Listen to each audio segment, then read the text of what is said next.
Dentro dessa sociedade onde tudo vem e vai com tanta velocidade, tantas coisas acontecem, a gente aparentemente está perdendo a capacidade de fazer um negócio que é essencial para o crescimento de qualquer um, quanto mais de pessoas que estão dentro do caminho da magia: a contemplação.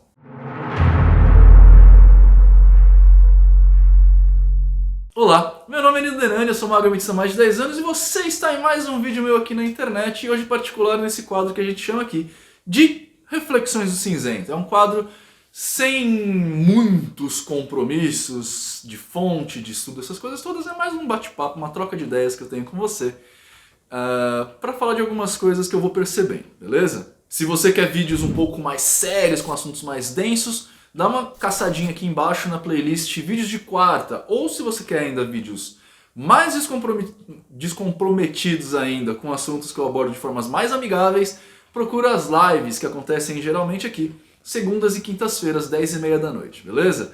Mas hoje é um bate-papo que eu queria trazer sobre isso. Eu tava pensando, por isso que é uma reflexão de cinzento, tava pensando esses dias aí sobre uma coisa que a gente tem no mundo da magia, que é muito importante pra gente quanto mago, mas que eu tenho observado que tá acabando no mundo, né? Que é a fina arte da contemplação. Algumas semanas atrás eu postei um vídeo chamado Visualização Mágica, que é uma das coisas que a gente precisa fazer quanto mago como exercício mental, saca? A gente precisa estimular a nossa mentalidade, a nossa capacidade mental para fazer as coisas acontecerem dentro desse negócio que é a magia, né? Alteração da realidade pelo poder da vontade, ou como eu vou chamar, o conhecimento para a alteração da realidade. A gente precisa mentalizar coisas, né? E essa arte de mentalizar, ela já é meio que estudada pela ciência, né? A gente... eu não lembro agora exatamente o termo, mas eu lembro que quando eu estava montando o Hermética, que é um curso que eu dou, se quem quiser saber, dá uma olhada aqui embaixo. Quando eu estava montando essa questão do Hermética e de você conseguir alcançar seus objetivos, eu vi que uma das coisas que é bastante indicada é você visualizar as coisas. Então, você vai fazer uma reunião de negócios, por exemplo, faz essa reunião acontecer na sua cabeça antes dela acontecer de verdade e cria o hábito disso. Visualização tem muito a ver com isso, e isso é fortalecido pelo ato de contemplar. Para aqueles que não sabem, né, eu tenho esse trabalho aqui e eu faço um montão de outras coisas. Como, por exemplo, eu faço eventos, né, tenho ocultaria aí, eu faço vários cursos online, tem atendimento público, tem a Ordem do Grande Oriente Místico, que eu tô num círculo de mestres, então tem muita coisa a ser feita. Enfim, eu faço muita coisa ao mesmo tempo. E eu tenho percebido que quando essas coisas acabam, me dá um bode, saca? Me dá parece que tem alguma coisa errada. E aí, conversando com a Tracy, eu vi que ela sofre de um problema muito semelhante. Ela também tá o tempo inteiro no pique. E aí, quando dá aquela acalmada, a gente sente que tem alguma coisa errada, saca? E aí eu comecei a pensar sobre isso, juntei um Lé com um Cré e comecei a falar assim, cara, a gente tá esquecendo um negócio que naquele livro Comer, Rezar, Amar tem, né? Pra quem não sabe, tem um filme que é a Julia Roberts, eu acho que é a protagonista, Comer, Rezar, Amar. E ela vai pra Itália em um determinado momento, e aí ela encontra com um amigo dela lá, ou sei lá o que acontece, e o cara tá fazendo absolutamente nada, assim, tá fazendo barba.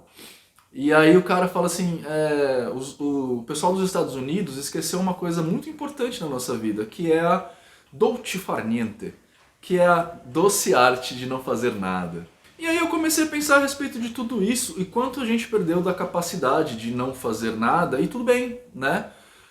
Na última reflexão do cinzento que eu levantei, eu falei a respeito do livro Sociedade do Cansaço, do Ram. E lá tem uma coisa muito parecida com isso, e algumas conversas com a Nina e a Nina Taboada, né? Tá tudo aqui linkado aqui embaixo, tá, gente? E veio umas lives dela e tal. Eu tenho percebido isso também, que a gente tá o tempo inteiro, parece, sendo levado por uma avalanche da sociedade, saca? E isso impede com que a gente tome decisões assertivas, sabia? Porque a gente parece que o tempo inteiro tá reagindo às coisas, a gente não age. A gente reage. E muito desse negócio da gente reagir e não agir acaba falando super mal da gente, porque a gente não toma atitudes corretas. Pelo menos não de acordo com o que a gente acha que é correto. A gente só reage às coisas, né? Eu lembro quando eu era empregado, quando eu trabalhava. Muitas vezes eu era responsável por uma equipe e muitas vezes vários problemas começavam a acontecer ao mesmo tempo e eu tomava atitudes que eu depois não tomaria. E muitas vezes na minha cabeça passava assim, cara, é melhor eu fazer isso agora para responder esse problema. E eu não pensava nas consequências, saca? Teve um caso de um amigo, inclusive agora da Paula, que ele fez um negócio muito parecido. A Paula trabalha, entre outras coisas, com e-commerce, né? Ela vende algumas coisas. E aí, ela tem uma loja, né? E aí, compraram um negócio dela, e a gente tá com esse negócio de pandemia. Essa compra foi feita em Portugal, as coisas não estavam indo para Portugal. Só que aí parece que agora liberaram. Só que foi cobrado um valor de postagem, e o correio estava cobrando outro valor de postagem. E aí a Paula tinha pedido para um camarada lá levar o negócio. Em vez do cara ligar para a Paula e falar, olha, o valor mudou e está mais que o dobro, o cara pagou do bolso dele. O que para ele pode ter sido uma coisa muito acertada, mas eu fico me perguntando se essa coisa muito acertada não é exatamente resultado da nossa incapacidade de contemplação. Porque ele não contemplou o problema que lá estava exposto, ele não esperou uma resposta, ele tomou uma atitude que zoou a Paula, porque o que ele pagou de frete vai sair muito mais caro do que o produto mais o frete. Então a Paula não vai só não lucrar, como ela vai pagar pelo envio do negócio, entende? Trazendo isso para a nossa vida, quando a gente fala da falta da contemplação, a gente, além de tudo isso, desses problemas que a gente vai respondendo de forma automática, boleto em cima de boleto, muitas vezes essas mesmas questões fazem com que a gente perca a capacidade de resposta rápida, mas a grande questão é que a gente para de ver o mundo. E isso é um problema pra mim, sabe? Quanto mago, quanto ser humano, inclusive. Porque, às vezes, olha só como é problemático o negócio. Digamos que você tá casado aí, né? Eu falo isso porque, às vezes, eu tenho muito isso com a minha filha. E aí você vai ser engolido pela vida, e quantas vezes você parou, de verdade, para olhar pro seu cônjuge? E observar o seu cônjuge. Aqui a contemplação não é só visual, mas quando foi a última vez que você parou para ouvir a opinião, os medos, os receios, os anseios, as expectativas de uma pessoa que está junto com você? Quando foi que você fez isso a última vez? Por que eu falo que eu tenho isso muito com a minha filha? A minha filha, ela tá o tempo inteiro em casa, até porque a gente está em pandemia, então ela estuda de casa, eu trabalho em casa, então a gente está o tempo inteiro meio que se cruzando aqui, né? Só que eu tenho o hábito de, pelo menos uma vez por dia, parar tudo que eu tô fazendo, deitar com ela, ou sentar com ela na cama dela e bater papo sobre qualquer coisa, sabe? Aí ela me fala dos desenhos que ela assiste, que ela gosta. Eu também falo das minhas questões para ela. A gente tem muito pouco pudor um com o outro nesse sentido, então eu falo das minhas aflições amorosas, eu falo das minhas questões mais íntimas com ela, ela também fala algumas comigo, não fala tudo, assim como eu também não falo tudo. Mas a gente conversa bastante, e muitas vezes nos últimos dias eu me peguei ela falando comigo e eu pensando no meu trabalho, pensando que eu tinha que mandar um e-mail ou que eu tinha que fazer um vídeo, alguma coisa assim. Ou seja, eu também estava perdendo a capacidade contemplativa da minha filha. Quando a gente perde essa capacidade de contemplação, a gente acaba virando uma pessoa que se deixa levar, porque você inclusive não vê os sinais. E eu não estou sendo místico aqui. Saca? Você não vê os sinais que o seu filho tá com depressão. Você não vê os sinais que a sua esposa tá insatisfeita com a sua performance de marido. Você não percebe que a sua saúde está indo embora. Há muito tempo atrás, eu ainda era da Umbanda, eu trabalhava na Padre João Manuel, que é uma travessa da Avenida Paulista. E é um subidão. E eu sempre fui de metrô trabalhar porque não era tão distante do metrô a empresa e nem aonde eu morava, né? Eu morava a uma quadra do metrô Parada Inglesa e lá eram tipo 4 quadras, 5 quadras até o metrô, só que eram 5 quadras de subida. E aí nas sextas-feiras eu corria pro terreiro e eu tava numa pegada dessa maluca de muita coisa acontecendo. E aí eu lembro que um dia eu tava correndo pra subir a rua, pra conseguir pegar o metrô e chegar no terreiro a tempo, e de repente eu não consegui mais correr. Não só me faltou o fôlego, como me deu uma dor muito aguda na perna. E aí nesse dia eu falei, cara, eu tô velho. Foi mais ou menos com 30 anos de idade. Não, mentira, foi acho que com uns 35, não, 30, 32, foi mais ou menos com 30 anos. Mas, você sabe o que aconteceu nesse dia? O músculo da minha perna explodiu. O músculo que fica entre a minha canela e a batata da perna, ele explodiu. Pra quem não sabe, o músculo ele é envolvido por uma fáscia, que é uma película. Quando você pega carne de... Você vai no açougue e vê boi, né, o cara cortando boi, cortando a carne de boi, você vê que, mesmo que sem o couro, a carne é envolvida por uma película branca, assim. Que geralmente ele passa, fala que corta. Isso é uma fáscia. E nós também temos isso. A minha fáscia estourou e o músculo saiu desse negócio, que é uma que a gente chama uma hérnia muscular. Eu tive uma hérnia muscular na perna direita. Isso provavelmente se desenvolveu ao longo de muito tempo. E eu não percebi, não prestei atenção. Eu também envelheci, não percebi que eu estava menos preparado para subir. Eu deixei... Entende o que eu estou tentando falar? Quando você deixa de fazer esse trabalho de se observar, de contemplar as coisas, você começa a deixar a coisa ir degringolando. É mais ou menos como você tá com um carro e você não para ouvir o barulho do motor, sabe? Você não consegue saber se tá faltando óleo. Você vai muito pelo lógico, né? Ah, a cada tantos mil quilômetros eu tenho que trocar o óleo. Mas você não sabe se tipo, de repente tá vazando, né? Dentro do trabalho mágico, fora isso tudo da coisa mais particular, a falta de contemplação te impede de exercitar a sua própria mente para as coisas que estão acontecendo, para o mundo em si. Então, em geral, eu falo para as pessoas, vamos visualizar uma faca. Quantos de vocês já pararam para olhar uma faca? Ou melhor do que isso, quantos de vocês pararam para olhar uma árvore do lado de fora? E não vem com historinha de que a vida é muito corrida. A gente consegue juntar 10 minutos do nosso dia para fazer um exercício desse, sabe? Nos atendimentos, grande parte dos meus atendimentos, eu vou indicando isso para as pessoas. Olha, vai com mais calma, reserva meia hora do seu dia para você não fazer nada. Mas para fazer nada mesmo, tipo, para contemplar o mundo, sabe? Para olhar para a vida, para pensar a respeito de você, para ler um bom livro, mas ler de verdade, né? Pode ser um romance, não precisa ser um livro didático, pode ser Harry Potter, Código da Vinci, esses livros mais bons, Quem Mexeu no Meu Queijo, pode ser qualquer coisa. Se dedicar para aquilo, sabe? Não ser atropelado pelas coisas. Não ler 70 livros no ano. Se você conseguir, tudo bem, mas ler de verdade. Isso é uma coisa muito legal que os orientais deixam pra gente, né? Ela é muito acelerada, muito dinâmica, o pessoal geralmente chama. Mas os orientais, eles funcionam de uma forma um pouco diferente. E aí você vê isso refletido em tudo que eles fazem, né? Nós fazemos prédios quadrados. Os japoneses, eles têm toda aquela dedicação à forma. Esses dias eu estava vendo a confecção de uma katana, né? Uma confecção tradicional de katana. Os caras demoram meses para fazer uma espada. Eles demoram 4 dias só para extrair o metal da rocha. Da areia, na verdade, né? É uma areia especial que eles pegam, fazem uma senhora numa fogueira, não é um forno elétrico, e ficam lá, e ficam acordados 4 dias, né? Tipo, revezando e tal, mas eles ficam lá.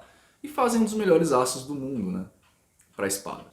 A gente aqui tá acostumado numa outra pegada. Quando a galera vai fazer Tai Chi Chuan, e eu lembro isso muito bem, quando eu comecei a fazer alguns exercícios lá na ordem, eles falaram, você precisa diferenciar o que é concentrar do que é focalizar, para aí você conseguir entender o que é meditar. E aí o concentrar é uma coisa, mas o focalizar é muito legal e me lembrou o Tai Chi Chuan. Porque o exercício que eles davam pra gente você vai olhar pra sua mão e vai movimentar a sua mão. Só que você vai prestar atenção em cada movimento da sua mão. Você tem que tentar sentir os ossos rangendo quando eles se fecham. Então você vai fazer o movimento o mais lento possível e prestar atenção em cada coisa que está acontecendo ali, sabe? É meio retardado. Mas é exatamente para você treinar foco. Porque quando você está fazendo isso, você é obrigado a deixar de lado tudo que está acontecendo e prestar atenção em um único movimento. Quando a gente vai fazer um rito, dentro de qualquer vertente que a gente vai fazer, isso também é levado de uma forma ou de outra. Na Umbanda, por exemplo, você tem toda aquela questão ritualística, mas na hora que você vai incorporar o guia da passagem, o dirigente geralmente fala para você, se concentra, foca no que você está fazendo. Você tem que fechar o olho e se deixar levar pelos aromas, né? Se deixar levar pelo barulho, se deixar levar pela música, pela movimentação, sem, no entanto, prestar atenção naquilo. E isso é tão interessante que muitas vezes eu conversava com as pessoas que estavam começando, falando assim, olha, tem um monte de gente lá fora te olhando e te julgando. Esquece tudo isso. Como? Prestando atenção no que você está fazendo, contemplando o trabalho. Contemplação. Eu tô até falando mais calmo, né? Contemplação. Sabe o que me despertou de verdade esse sentimento? Ontem, eu tô elaborando um curso que vai ser uma versão 2.0 do curso teórico de magia que existe hoje lá no meu site. Mas ele vai ser aos moldes do Hermética. O Hermética é uma puta iniciativa que eu criei, uma puta não porque é muito boa, eu acho muito boa, mas eu não posso falar porque seria arrogância da minha parte. Mas é porque é grande, é um curso de 6 meses de duração. É um livro, ele inclusive virou um livro mesmo, que já está indo para editoras. A maioria estão falando assim, olha, não estamos aceitando nenhum manuscrito agora na quarentena. Então tá guardado aqui, já foi revisado e tal, mas tá indo. E esse curso vai ser igual. E aí, eu comprei um tablet, né, que muitos de vocês já viram, que eu uso para pegar as perguntinhas aqui durante as lives, né, conversar com a galera durante as lives. E eu tô usando ele para escrever, porque tá divertido. Então, ó, agora o roteiro do meu curso teórico de magia tá com 20 páginas escritas já. Tem coisa pra caramba, tá? E tá só no começo, seria tipo a primeira aula, né? O primeiro capítulo dele. E aí, o que eu fiz? Eu peguei esse tablet, coloquei um fone de ouvido e coloquei um jazz. Uns jazzinhos mais calmos, não um S de jazz, um jazz normal. Jazz calmo. E aí eu tava aqui, todo mundo foi dormir em casa, então a luz estava apagada, eu só tava com essa luminária aí acesa. Tava meio escuro, eu deitei aqui no sofá ouvindo um jazz. Aí eu olhei pro tablet, e aí eu falei, caraca, tá muito bom isso aqui. Eu não tava fazendo absolutamente nada. É isso que eu queria que vocês entendessem. Eu não tava fazendo absolutamente nada. Eu tava deitado ouvindo um jazz. No escuro. Eu não atrelei essa experiência a nada. Só que eu só consegui sentir isso porque eu comecei a apreciar o momento. A contemplar o vazio, a contemplar a solidão, a contemplar inclusive a música que eu estava ouvindo. Foi fenomenal essa experiência. Não é a primeira vez que acontece, não é só com jazz. Teve um dia que eu até postei uma foto no Insta que eu fiz isso lá fora, eu sentei no quintal, tava calor, eu abri um vinho. Também peguei o tablet para escrever, pus uma música e aí falei, cara, tá muito bom isso aqui. E aí eu fiquei deitado na cadeira lá, na rede na verdade, olhando o céu noturno, né, tava estrelado. Falei, olha, eu tô exatamente onde eu queria estar. Não tem nada fora disso que ia ser tão legal quanto o que tá acontecendo agora. E aí toda a minha vida veio, né, e aí eu comecei a pensar nas coisas. Eu tô namorando uma moça maravilhosa, super especial, que não tem nada a ver comigo, mas ainda assim a gente se dá muito bem. A minha filha é, cara, a melhor pessoa do mundo. Os meus pais são maravilhosos comigo. O meu irmão é fenomenal.